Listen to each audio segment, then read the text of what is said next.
Scorpio, tignan natin kung kamusta ang kaperahan mo ngayon. Keep in mind na ito ay general reading lamang, so hindi lahat ay makaka-relate, so be open-minded. Sa mga hindi pa po nakasubscribe dito sa ating channel, please subscribe na po kayo.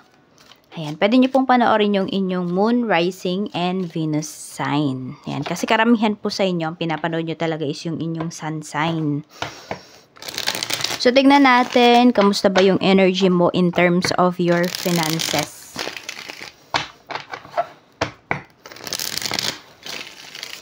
Kamusta ang energy mo in terms of your finances. Okay, we have 3 of Swords. So, ano ba, marami bang naghahati-hati sa kinikita mo? Pwedeng yung iba sa inyo, Scorpio, malaki po yung kinikita ninyo. Pero pwedeng malaki din yung gastos ninyo. We have 3 of Swords. Ayan po. Tapos parang may inaasahan kayo ditong could be malaking amount of money. Pwedeng hindi pa rin po siya binibigay sa inyo.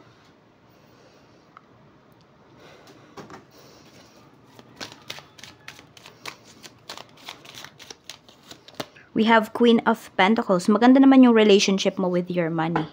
Yun nga lang talaga, pwedeng marami kasing umaasa sa inyo. So yung iba po sa inyo, pwedeng breadwinner kayo. Ayan, pwedeng meron dito, single mom or single dad po kayo. Marami din sa inyo dito, nakikita ko is, okay na okay po kayo if magbe-business kayo. So, pwedeng dun kayo mag-grow, dun sa larangan na yon ng pagbe-business. Pero hindi lahat sa inyo.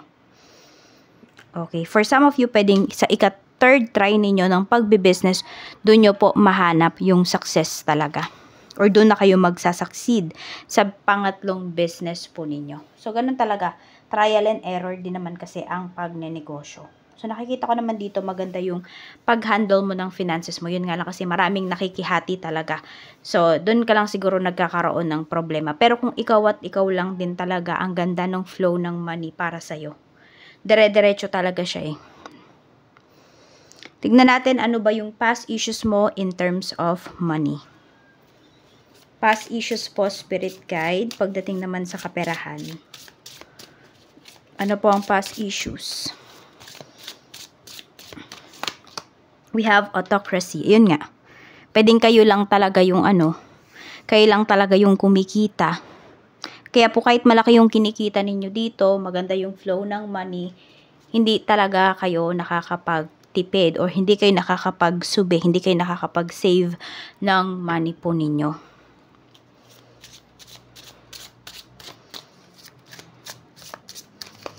Meron tayo ditong discovery. Okay. So, siguro yung iba sa inyo, kahit na nagtatago kayo ng pera, ayun, may nakakaalam at nakakaalam ng pera po ninyo. Meron din akong nakikita dito, may friendship tayo dito. Hindi ko alam kung may pinatira kayong bahay. Ay, may pinatira kayo sa bahay ninyo na isang kaibigan. So, ayan po, pwedeng nalaman nito yung mga sikreto mo, kunwari pagdating sa pagnenegosyo, pagdating sa kung ano ba yung pinagkakakitaan mo. So, pwedeng may nanggaya sa'yo dito.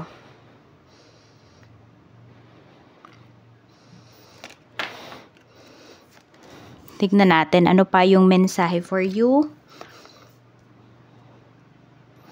Okay, so pwedeng yun nga, may tao dito na humahad lang and this could be your friend.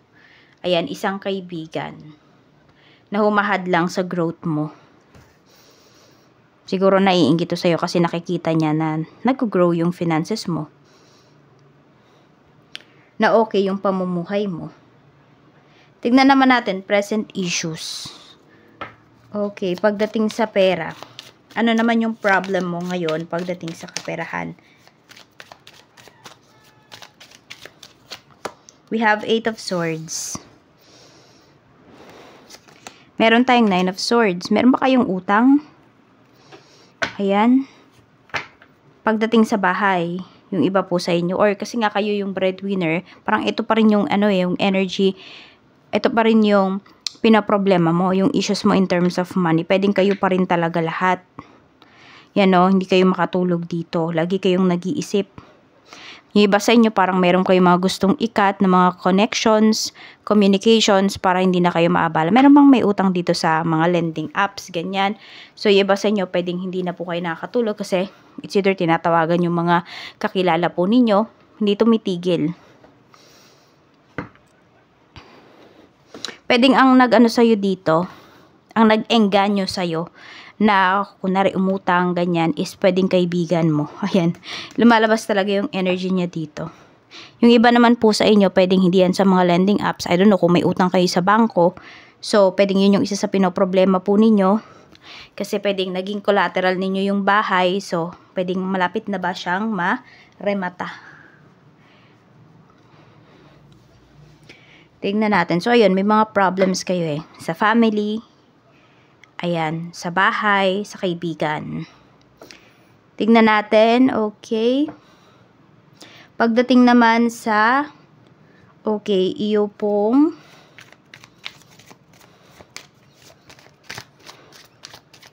ayan, sa iyong family situation, in terms of money.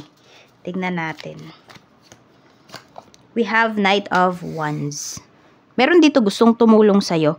Kaya lang pwedeng maliit pa to or bata pa yung taong to, or maliit pa lang yung kinikita niya. So, pwedeng ang kaya pa lang niyang tulungan ngayon is yung kanyang sarili. Yan. So, parang may concern naman sa'yo dito, kahit isa sa family members mo. Tingnan natin, pagdating naman sa friends, we have 6 of Pentacles. So, may galante kang kaibigan dito. Yung iba po sa inyo, itong pagkagalante nitong kaibigan mo, mali. Bakit? Kasi pwede po na, yun nga. 'Di ba? Sabi ko, pwedeng siya yung nagpakilala sa iyo ng mga utang-utang na 'yan. So, yun po, pwedeng yung mga ginagastos niya is galing lang sa utang. So, meron kang kaibigan dito na mayabang. Oo. Tapos meron din dito, pwedeng ginagamit yung pangalan ng ibang tao para makapangutang siya. So, alam mo yun, parang ayun, baka naging guarantor ka nitong friend mo na to. Yung iba po sa inyo, pwedeng wala talaga kayong utang. I mean, hindi talaga kayo yung gumastos ng pera. Pero baka naging guarantor ka nitong friend mo na to. Oo, pumayag naman yung nagpautang kasi alam na malaki yung kitaan mo. Na maganda yung kunwari negosyo mo or career mo. Love situation naman, tingnan natin paano ba ito nakakaapekto sa kaperahan mo. Ayan may nagtatago pa sa'yo dito. It's either kung meron ka pong asawa, yung asawa mo pwedeng hindi yan nagbibigay sa'yo ng pera. Yan, kahit na kumikita siya, pwede po na ikaw pa rin talaga lahat pagdating sa inyong pamilya. And yung iba naman po sa inyo, Scorpio, pwedeng ang pinapakita kasi dito is, yan, merong may bisyo. Ayan po. So, parang ikaw lang talaga lahat pagdating sa family po ninyo. Irresponsible. May irresponsible dito sa family.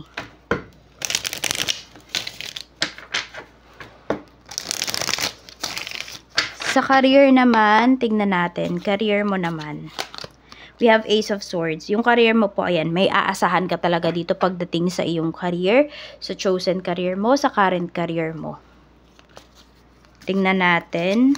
So, iba sa inyo, pwedeng, ayan, meron kayo dyang makikilala na magiging kaibigan nyo po talaga. At meron din po dito, ayan, pwedeng may pabahay, yung trabaho po ninyo, yung opisina ninyo. Check natin sa negosyo naman.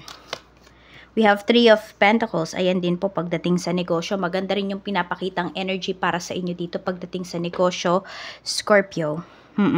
Tuloy-tuloy din po siya.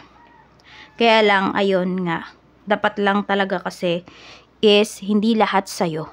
Hindi lahat ikaw yung gumagastos. Kasi po yung iba sa inyo, kahit gaano talaga kalaki yung kinikita ninyo, kung sa inyo naman lahat yung gastos, madedelay talaga yung pag-iipon po ninyo. Madedelay yung mga ninanais ninyong bilhin.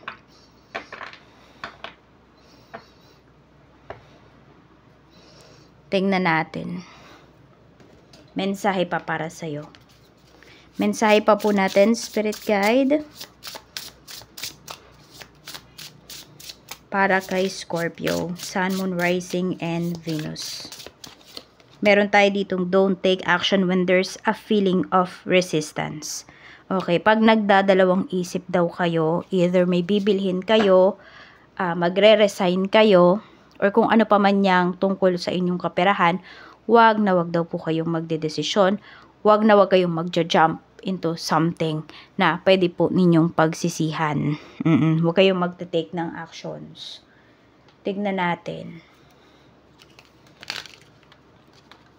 Mensahe pa po natin, Spirit Guide.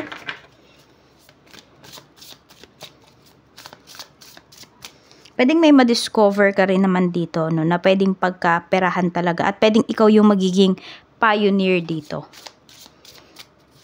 So, parang lahat ng problems mo, ma-uplift talaga siya.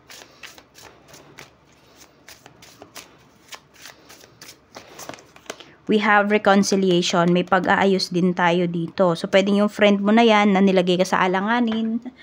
Ayan, magkakaayos kayo. Magkakaintindihan kayo ng tao na yan. Sabi dito, past wounds are healing. You and another person are finding to reconcile and move forward with greater understanding. Pwede rin kayo to ng, ayan, ng asawa mo.